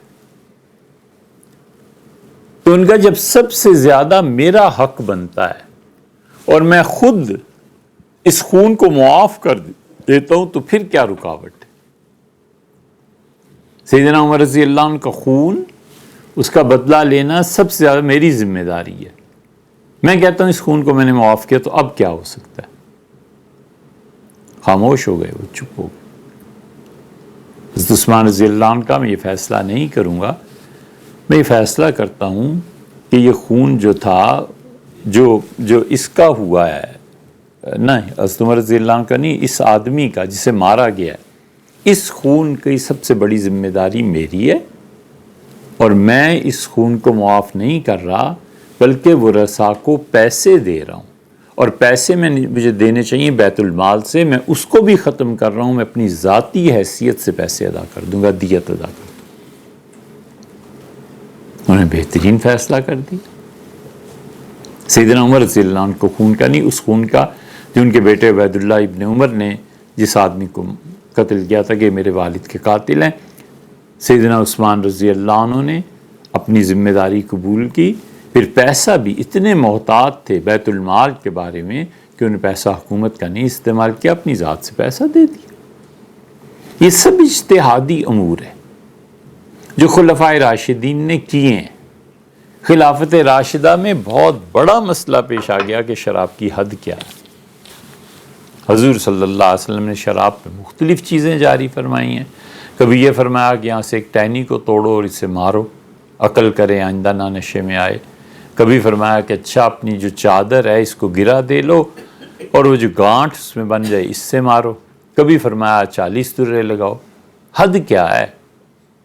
اب بیٹھے شورا، اور اب اجتہاد، اور اب ساری چیزیں سامنے آئیں، اور سیدنا علی رضی اللہ عنہ نے کہا کہ امیر المومنین مسئلہ یہ ہے کہ جب بھی کوئی بہکتا ہے نشے میں تو گالیاں دیتا ہے، اور گالیوں میں بھی وہ تہمت لگاتا ہے دوسرے پہ اس کے لیے کہ یہ ایسا اور ویسا ہے، اور اللہ نے جھوٹی تہمت کی سزا 80 درے رکھی ہے قرآن میں. تو میرا تو خیال ہے کہ ہر وہ آدمی جو نشہ کرے اور تہمت لگائے اسے 80 درے لگنے چاہیے. کہاں دماغ پہنچا ہے حضرت علی رضی اللہ عنہ کہ کوئی نشہ کرتا ہے، نشے میں گالیاں دیتا ہے، گالیوں میں بھی ایسی گالی دیتا ہے کہ دوسرے کے نسب پر فرق پڑے۔ ہمارے معاشرے میں تو یہ عام ہو گئی نا، کوئی پرواہ ہی نہیں کرتا ہے دو چار لفظ بولنے میں۔ اسلام میں اگر ایسا لفظ کسی کو بول دیا جائے تو وہ قابل گرفت جرم ہے، سزا دیتے تھے، اگلے عدالت میں لے جاتے تھے کہ اس نے یہ کہا۔ حضرت عمر رضی اللہ عنہ کے زمانے کا مشہور واقعہ ہے کہ ایک نے آ کے شکایت کی اور اس نے کہا حضرت ہم لڑکے کھیل رہے تھے، اس لڑکے نے مجھے گالی دی ہے۔ حضرت عمر رضی اللہ عنہ کا کیا کہا ہے؟ اس نے کہا امیر المومنین میں نے کوئی گالی نہیں دی، میں نے کہا کہ تمہاری ماں کا کردار بہت اچھا ہے، بہت نیک ہیں، بہت پاک ہیں۔ تو آپ نے پوچھا باقی لوگوں سے، آپ نے کہا یہ کیا کہتا ہے؟ انہوں نے کہا اس کی والدہ کی تعریف کے جملے ہیں۔ حضرت عمر رضی اللہ عنہ نے کہا اور تعریف کا کوئی جملہ نہیں رہ گیا تھا اس کی والدہ کے لیے، یہ در حقیقت گالی ہے۔ حقیقت میں اس نے اس کی والدہ پہ تہمت لگائی ہے اور تہمت لگانے کے لیے اچھے الفاظ کا سہارا لے لیا، اس پہ حد جاری کی گئی۔ یہ اتنے حساس معاملات ہیں، اس لیے شریعت کا مزاج یہ ہے کہ جو الفاظ زبان سے کہنے ہیں بہت سوچ سمجھ کے کہنے ہیں، ٹھنڈے مزاج سے کہنے ہیں، ایک ایک لفظ کی وقت ہے، ایک ایک لفظ کی۔ حضرت ابوذر رضی اللہ عنہ نے کہا تھا کہ اللہ کے رسول مجھے نصیحت کریں، تو آپ نے فرمایا کلمۃ الحق، ہمیشہ سچی بات کہنا، پھر رضا والغضب، جتنا شدید غصہ ہو تب بھی بات سچی کہنی ہے، اتنی جتنی مناسب ہے، اور شدید خوشی کا عالم طاری ہو تم پہ تو بھی کسی سے بات اتنی کہنی ہے جو مناسب۔ یہ معیار مقرر کریں آپ، اور پھر زندگی میں کوئی شخص ایسا ہو جو شدید غصے میں بھی اتنی بات کرے جتنی اللہ نے اجازت دی، اور شدید خوشی میں بھی اتنی نیکی کرے جتنی اللہ نے کہا ہے، یہ نہیں ہوتا۔ آپ نے فرمایا ابوذر رضی اللہ عنہ سے کہ یہ کہنا۔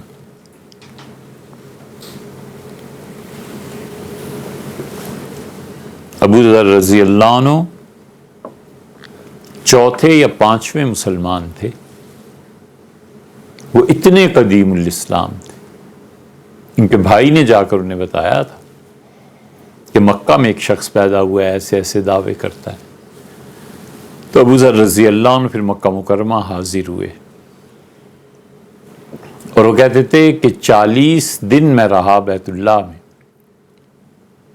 اور زمزم پیتا تھا، اور زمزم پینے کی وجہ سے میرے جسم پر چربی آنا شروع ہو گئی، موٹا ہو گیا۔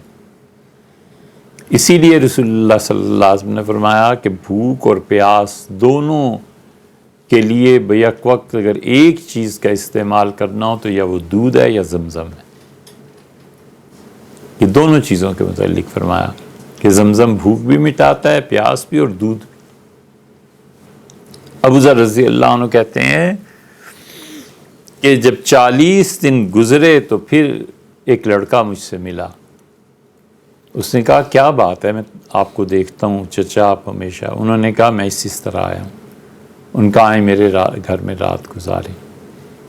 کہتے ہیں میں چلا گیا، اور پھر ایک دن مناسب موقع دیکھ کے اس نے کہا میں حضور صلی اللہ علیہ وسلم کے پاس آپ کو لے جاتا ہوں، لیکن اس ترکیب سے کہ میں آگے چلوں گا اور آپ اتنے فاصلے پہ مجھ سے رہیں گے کہ کسی کو شبہ بھی نہ ہو کہ آپ میرے پیچھے چل رہے ہیں، اور جہاں خطرہ آیا میں جھک کے اپنی جوتی درست کرنے لگوں گا۔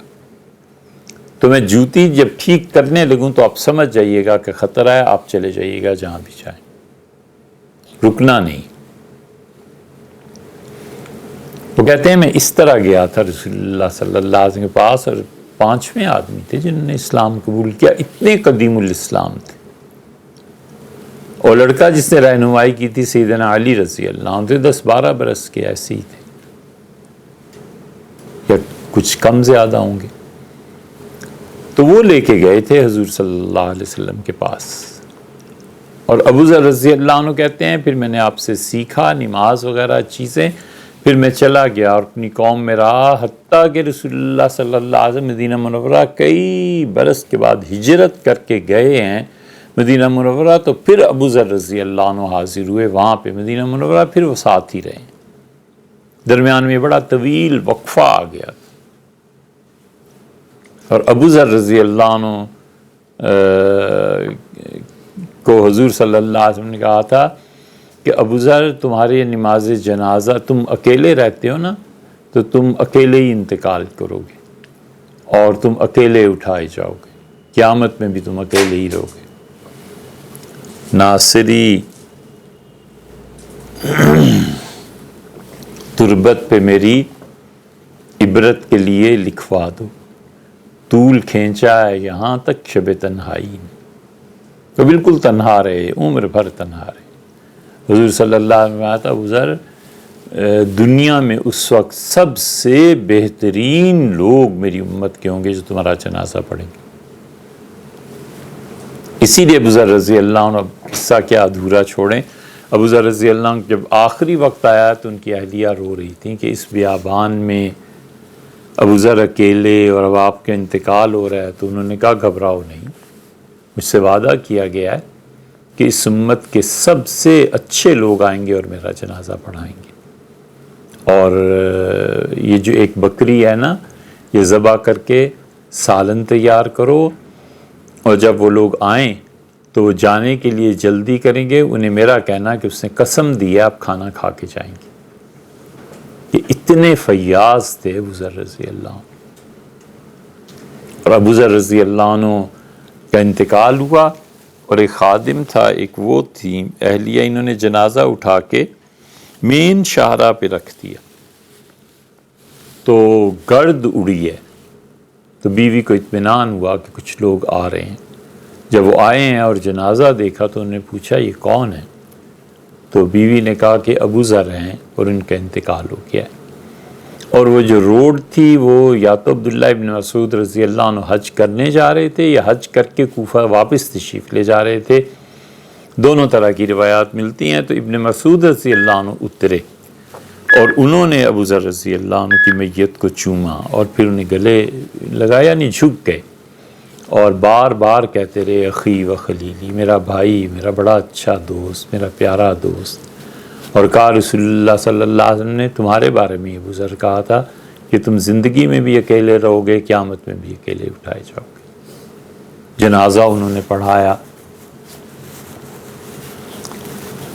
یہ جو گورنمنٹ کے خلاف باتیں ہوتی ہیں نا، اور احتجاج اور اس کے طریقے ہوتے ہیں، لوگوں نے اٹھانے کی کوشش کی تھی ابو ذر رضی اللہ عنہ کو خلافت کے خلاف، تو وہ ان کے بات میں نہیں آئے، لیکن اتنا اجتناب کرتے تھے ابو ذر رضی اللہ عنہ دولت مندوں، سرمایہ داروں کے مال اور حکومتی عہدیداروں کے۔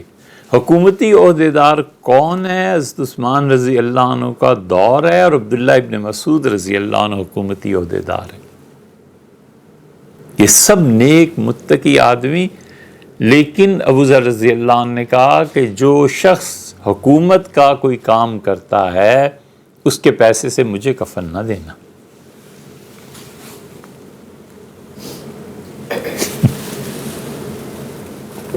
اتنے محتاط، سرمایہ داری سے نفرت تھی نا بنیادی طور پہ۔ کہا جو شخص حکومت کا کام کرتا ہے نا اس کے پیسے سے مجھے کفن نہ دینا۔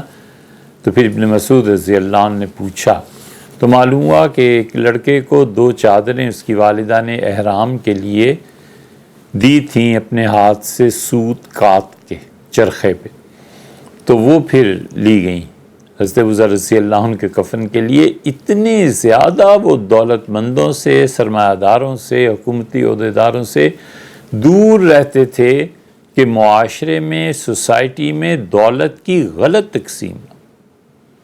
حقیقت یہ ہے کہ ہمارے تمام مسائل بالآخر اس پہ پہنچ جاتے ہیں، جہالت پہ اور دولت کی نامنصفانہ تقسیم پہ۔ یہ جی دولت کی یہ جو نامنصفانہ تقسیم ہے نا، اس نے پوری امت کو برباد کیا ہوا ہے۔ ایک ہمارے ملک کا قصہ نہیں، ہر جگہ بربادی کی اصل جڑ یہ دولت کی غیر منصفانہ تقسیم ہے۔ ایک محلے میں چلے جاؤ، کیا عالیشان مکان، کوٹھیاں اور محلات بنے ہوئے ہیں، اور انہی سے چند میل کے فاصلے پر چلے جاؤ اور بچے اپنا رزق اور اپنا کھانا، عورتیں اور بچے کوڑے کے ڈھیروں میں تلاش کر رہی ہیں۔ یہ کیا ہے؟ یہ سوسائٹی ہے؟ یہ تقسیم ہے دولت کی؟ کیا ہو رہا ہے؟ یہ سب اسی معاشرے میں ہو رہا ہے، اور کوئی کرنا بھی چاہے تو کچھ نہیں کر سکتا، اس لیے کہ حکومتی نظام وہ سارے کا سارا اس میں بھی بگاڑ آیا ہوا ہے۔ تو عبداللہ ابن مسعود رضی اللہ عنہ کا جنازہ پڑھایا، جب جانے لگے تو ان کے اہلیہ نے کہا کہ انہوں نے قسم دی تھی اور یہ کھانا تیار ہے، آپ کھا کے جائیں۔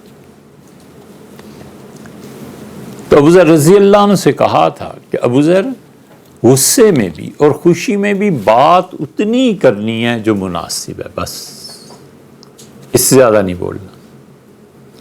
اسی لیے اللہ تعالیٰ نے فرمایا وَلَا تَقُولُوا عَلَى اللَّهِ إِلَّا الْحَقِّ، اور لوگوں اللہ کے بارے میں اتنی بات کہو جو مناسب۔ جھوٹی روایات، جھوٹی احادیث اپنے پاس سے گھڑنا، قصے لوگوں کو سنانا، اب لوگ کہتے ہیں اس پہ بھی کچھ نہ بولو، یا اللہ کدھر جائیں؟ اللہ کہتا ہے میرے بارے میں اتنی بات کرو جو سچائی پر مبنی ہے۔ اگر لوگوں کا دین اس کا محتاج ہے کہ جھوٹے قصے گھڑ کے اس دین کو ثابت کیا جائے، تو ہم ویسے ہی اس دین سے اللہ کی پناہ مانگتے ہیں۔ اس کے لیے بہت ہیں، بے شمار ہیں۔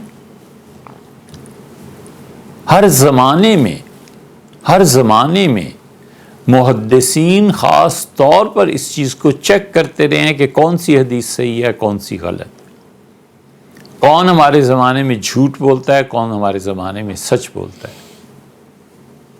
ایک راوی تھا اور امام شافعی رحمۃ اللہ علیہ پڑھنے گئے تھے امام مالک رحمۃ اللہ علیہ سے مدینہ منورہ،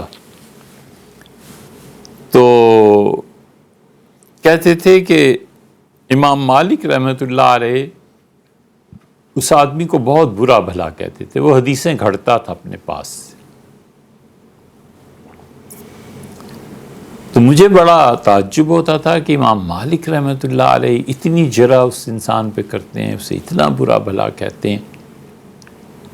پھر فرماتے ہیں مجھے اس آدمی سے زندگی میں واسطہ پڑا، تو میں نے جانا کہ امام مالک جو کہتے تھے سچ کہتے تھے۔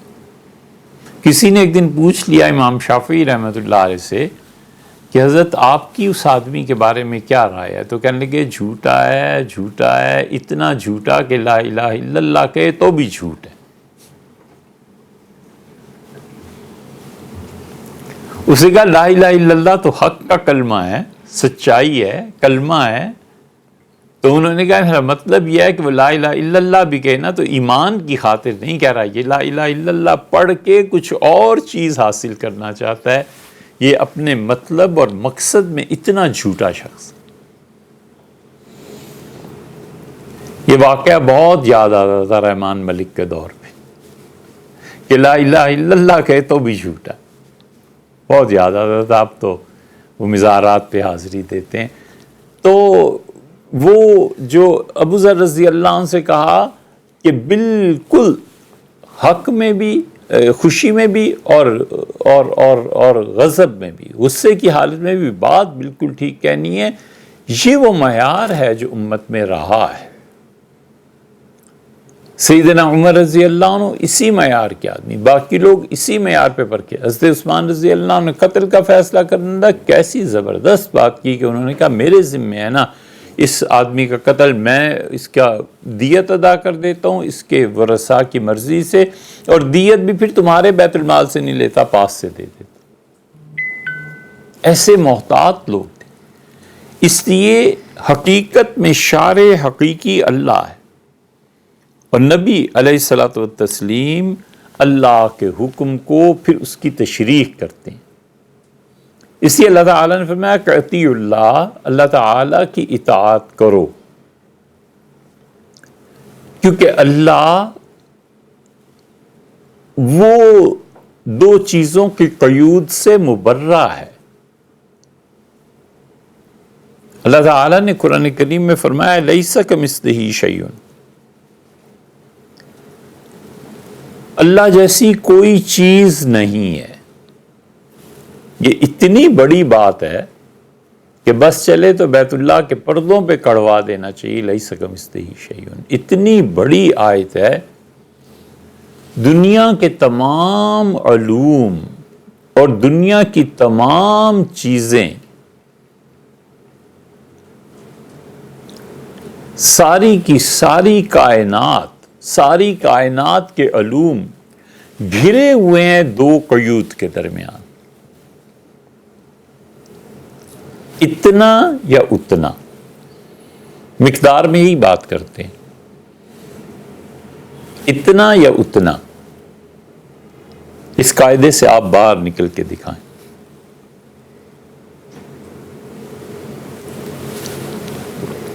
یہ قید ہے، جتنی چیزوں کا بھی وزن کیا جاتا ہے نا، اتنا اور اتنا میں آ جاتی ہیں، تمام علوم اس میں گھرے ہوئے ہیں۔ اس پابندی سے بڑا آدمی بھی باہر نہیں نکل سکتا۔ اللہ بڑا ہے، بڑے کے مقابلے میں چھوٹا کون ہے؟ اللہ کے بڑا ہونے کا مطلب یہ ہے کہ اللہ کے بعد اس پر اضافہ ناممکن ہے، وگرنہ ہر چھوٹے کے مقابلے میں ایک بڑا ہے، ہر بڑے کے مقابلے میں اس سے بڑا ہے، ہر بڑے کے مقابلے میں اس سے بڑا ہے، تو یہ تو سلسلہ ختم ہی نہیں ہوگا۔ ایک ذات تو ایسی ہے جو سب سے بڑی ہے، سب سے بڑا ہونے کا مطلب یہ ہے کہ اس کے مقابلے میں کچھ بھی نہیں ہے، کوئی بھی نہیں۔ سب سے بڑا، اللہ اکبر کا مطلب اللہ بڑا ہے اور اتنا بڑا ہے کہ اب اس بڑائی پر اضافہ ناممکن ہے، بس اتنی سی بات ہے۔ اللہ سب سے بڑا ہے۔ مقدار کا تعین جہاں کرنا ہوتا ہے وہاں آتا ہے اتنا یا اتنا، اور دوسری قید جو لگتی ہے وہ دوسری قید لگتی ہے کیفیت میں کہ ایسا یا ویسا۔ کل دنیا کے علوم ان چار لفظوں میں گزرے، اتنا یا اتنا، ایسا یا ویسا، بس ختم، چھٹی۔ ساری جیومیٹری، سارا الجبرا، سارے حساب و کتاب، اس کے بعد کوئی، اس کے علاوہ کوئی قید ہے ہی نہیں۔ ایسا یا ویسا، کیفیت میں، ایسا ٹیبل ویسا ٹیبل، ایسا کپڑا ویسا کپڑا، ایسا شخص ویسا شخص۔ ہم نے غور کیا اتنا یا اتنا، اتنا 1 فٹ 2 فٹ یا اتنا، جتنا بڑا ٹیبل وہ ہے۔ یہ ایسی قیود ہیں کہ جتنا بھی طول، عرض اور عمق، لینتھ، وڈتھ، ڈیپتھ، تین ہی چیزیں ہیں نا، اس کے بغیر تو تصور ہی نہیں ہو سکتا۔ اس کے بغیر کیا تصور کریں گے؟ یہ ایک میز ہے، اس میز کا حقیقی وجود کچھ نہیں ہے، اس میز کا اپنا وجود کچھ چیز نہیں ہے، لکڑی کا بنا ہوا ہے، کیلوں سے بنا ہوا ہے، اور یہ اتنا بتاتا ہے کہ لکڑی اور کیلوں کو کسی نے ترتیب میں لگا دیا اور بس۔ ڈمپر آتا ہے، اینٹیں پھینک کے چلا جاتا ہے، اور اینٹیں ترتیب سے نہیں لگی ہوئی، کچھ اینٹیں ادھر ہیں، کچھ ادھر ہیں، کچھ بکھری ہوئی ہیں۔ ایک انجینئر آتا ہے اور وہ ان اینٹوں کو مسالے اور سیمنٹ سے جوڑ کے ایک ترتیب میں لگا دیتا ہے کہ اینٹیں گنی جا سکتی ہیں، اتنی اینٹیں لگی ہیں۔ وہ شکل کہاں سے آ گئی؟ آپ کہتے ہیں گھر ہے، تو گھر کا مطلب یہ ہوا کہ وہ اینٹیں ترتیب سے لگا دی گئی ہیں، لکڑی اس میں ترتیب سے لگا دی گئی ہے۔ یہ لکڑی بھی اپنی جگہ پہ، یہ اینٹیں بھی اپنی جگہ پہ، سیمنٹ اپنی جگہ پہ، سریا اپنی جگہ پہ، لیکن جو شیپ بنی ہے اس کی، یہ وجود میں کہاں سے آئی؟ یہ کہاں سے آئی؟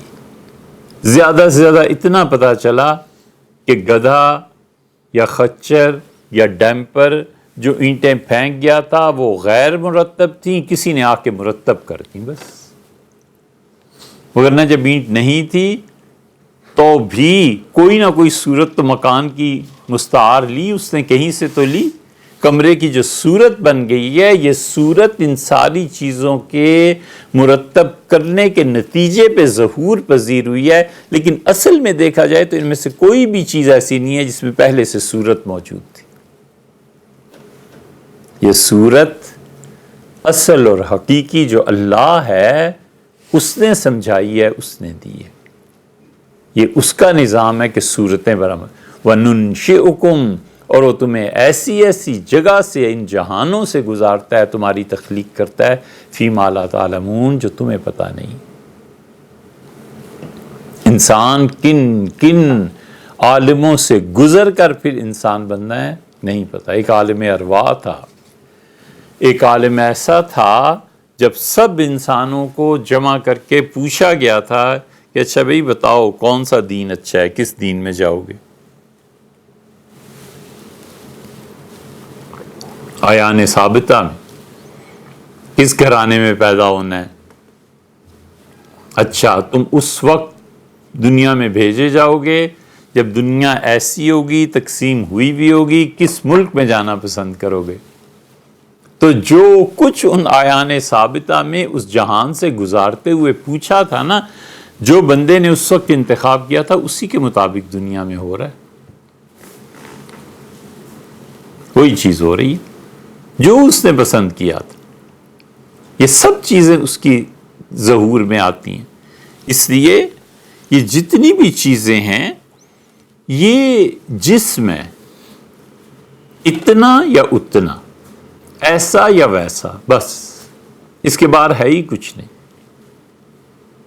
اس کے باہر یہ جو وجود خود بنتا ہے، یہ جو تصویر بنتی ہے، یہ جو چیز بنتی ہے، یہ تصویر کہیں سے لی گئی ہے، کسی نے سکھائی ہے، اور جس نے سکھائی ہے نا وہ حقیقی وجود ہے، اس کے علاوہ کوئی نہیں۔ یہ ہے وہ وحدت الوجود جو چشتیوں کے ہاں بہت زیادہ اس کی وکالت کی جاتی ہے، اور چشتی مشائخ جس پہ بہت زیادہ زور دیتے ہیں، وہ کہتے ہیں کوئی وجود اس کائنات میں حقیقی ہے ہی نہیں، یہ سارے وجود تمہاری نظر کا دھوکہ ہے اور وہم ہے۔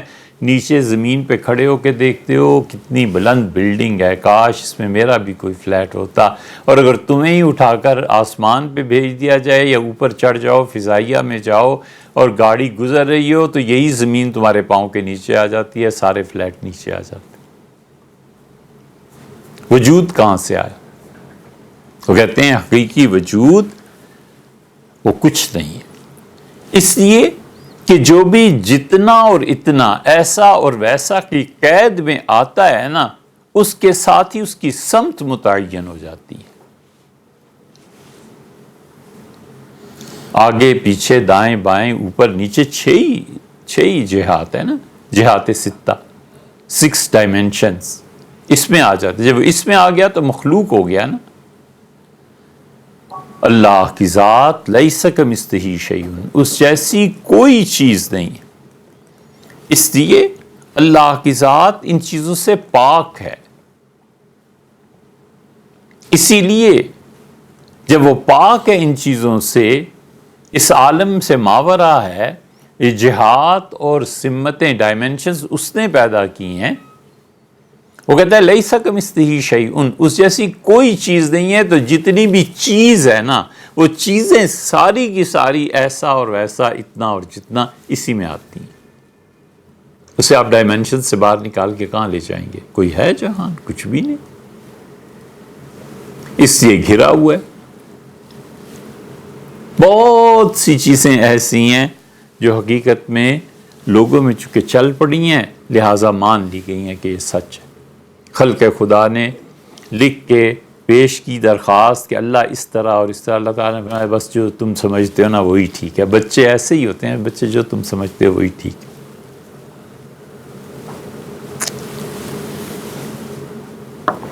رات کو ہمیشہ اسے بلیاں نظر آتی ہیں، باپ کہتا ہے فی الحال تو سو جاؤ نا بیٹے، صبح اٹھ کر ان کا علاج کروں گا، حالانکہ حقیقت میں وجود کچھ نہیں ہوتا۔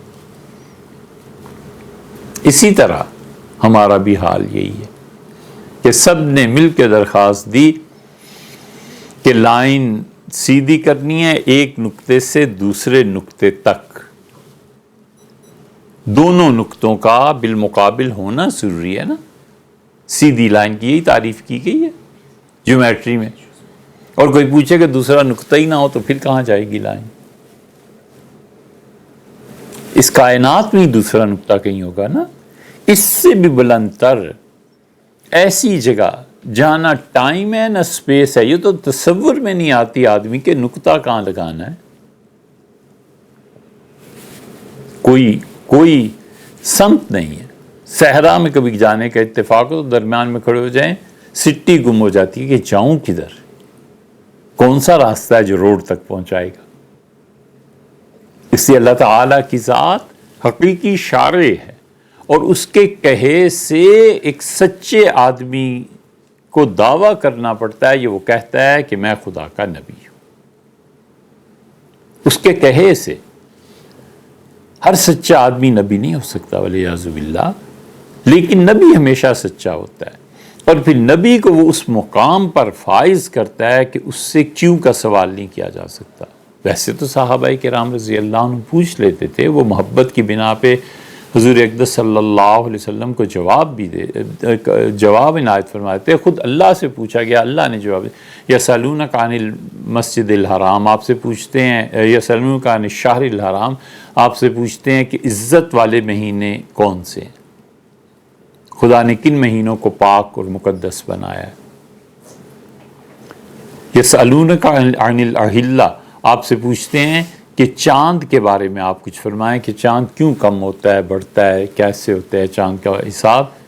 تو انہیں کہیے قل ہی مواقیت للناس، یہ چاند اس لیے رکھا گیا ہے کہ لوگ اپنے اوقات، اپنے ٹائمز کا تعین اس سے کریں. اور حج عربوں میں نازل ہوا تھا، سب سے بڑا واقعہ اوقیاً عربوں میں وہ حج کا ہی ہوتا تھا. اللہ نے فرمایا حج کے لیے رکھا ہے. پوچھنے کے یہ سلسلہ اور طرح سے، لیکن اعتراض کے طور پر کیوں نبی سے پوچھے کفر ہو جائے گا والعیاذ باللہ. اس لیے کہ حضور اقدس صلی اللہ علیہ وسلم اتھارٹی ہیں، انہیں کوئی چیلنج تھوڑا ہی کیا جا سکتا ہے.